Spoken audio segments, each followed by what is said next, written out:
Dear Rodney Alexander, where's the leadership?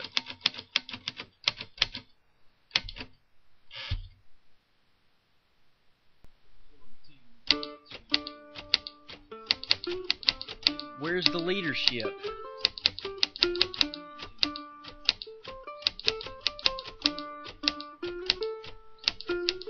I've looked to the Republican Party for conservative leadership, but all I find is that my presidential candidate gets along better with Democrats than he does members of his own party. Then I see that our Republican Senate candidate ran as a liberal Democrat in 2004. But worst of all, you, Rodney Alexander, my congressman, are a lifelong Democrat who only switched to the Republican Party for your own political advancement. So I write this letter to inform you that I will not be supporting you in the Republican primary on September 6th. I will be voting for a real Republican and an actual conservative.